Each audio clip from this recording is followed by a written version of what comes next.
Good evening, everyone. I'm Sergeant Anthony Morales.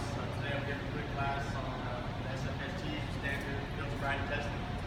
As military police men and women, we're tasked out to protect, assist, and defend people in our jurisdiction. One way we can do that is to eliminate drunk drivers, potentially hurting themselves, hurting others on the road. So through the National Safety Administration, they developed 3 tests that we utilize now as military police to identify someone's driving under the influence. So can I get Mrs. Morgan up here for me, please? I'm going to go through each test, demonstrate them, and show you how you would act and how you utilize them on the road. So, say I observed Mrs. Morgan over here, failing to stop at a post stop sign, something like that. That's my first clue of saying, hey, you might be intoxicated, so I'm going to initiate a traffic stop. Second, you're going to actually make contact with the individual like you would on a normal traffic stop, and say you smell some alcohol or notice some other kind of cues, his eyes a little twitching or red or something like that. Those are all feasible means to pull out a person out of the vehicle. So I'm pulling about the vehicle, and I'm conducting the 3 SFSTs. So the first one's called the HGN, the horizontal gaze nystagmus. Anyone tell me what the nystagmus means? Natural twitching. Natural twitching of the eye, exactly. It's an involuntary jerking in the eye.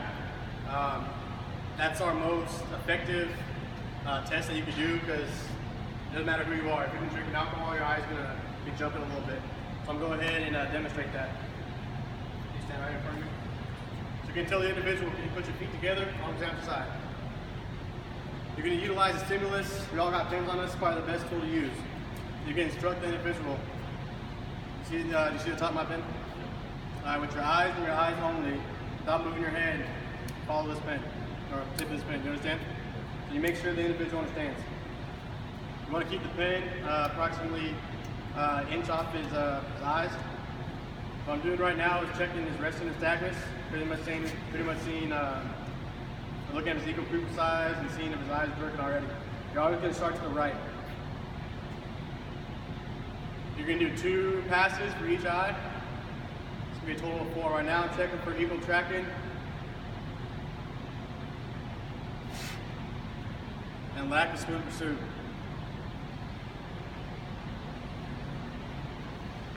Once I do that, you're going to check for the distilled distinct nystagmus at maximum deviation, meaning you don't want to see the whites of his eyes. As far as I can see from this point, his eyes will be jerking if he really was intoxicated.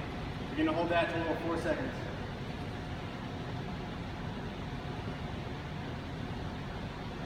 So I'm going to fast forward this a little bit. So again, you do 2 passes for each eye. After that, you're going to check the nystagmus, the onset nystagmus prior to 45 degrees. That's an additional 4 seconds. Again, you can do a total of 4 passes, but I'm only doing 2 for now. After that's complete, you're going to check vertical nystagmus.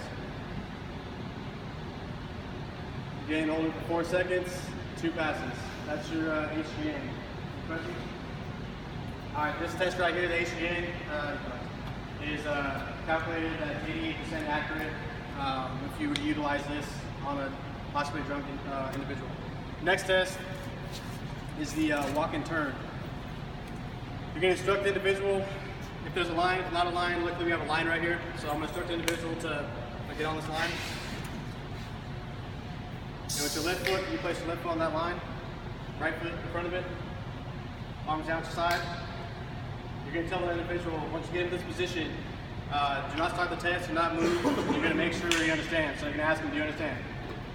All right, you're going to demonstrate the test for this individual. You got to make sure you do it right, because if you don't do it right, and this goes to court, which you will, they're going to summons the videotape and ask you probably to perform the test. And if you get it all jacked up, then it's going to make you look like you didn't do your job right, and there's a chance that you can walk free without getting charged with DWI. Once you get up there, you're going to demonstrate it. All right, watch the demonstration. You're going to take 9 heel-toe steps, keeping your arms down to the side, looking down at your toe the whole time, and count each step out loud. So look something like this. 1, 2, 3, all the way to 9. Once you get to your 9th step, you're going to take a series of small turns. It looks something like this. Pay attention to my feet. Get back on the line from which you came, and take an additional 9 steps from which you came. Getting 1, 2, 3. You have any questions for the test? After you ask me questions, you can tell them go ahead and start the test. Go ahead and begin the test.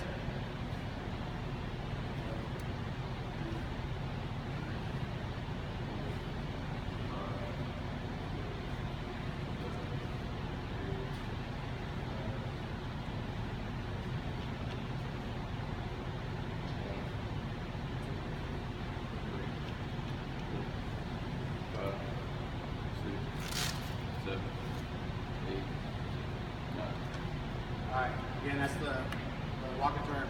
The last test you're going to do for your SFSTs is your one-legged stand. So again, you're going to instruct the individual, place your arms down, or feet together, arms down to the side. Do not start this test until I tell you to do so. Do you understand? Yes. You're going to demonstrate this test as well.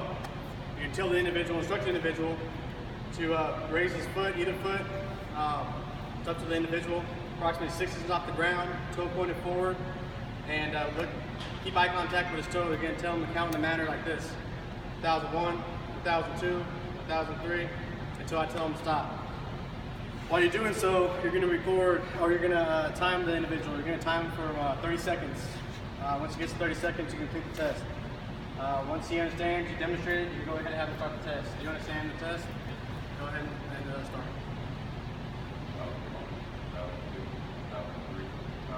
So simulate, that's 30 seconds. As a quick little class, or quick little class on the SFSTs, demonstrated how to conduct them, utilizing Professor Morgan as a subject. Anybody have any questions? All right, well, that concludes my speech. Thank you for your attendance.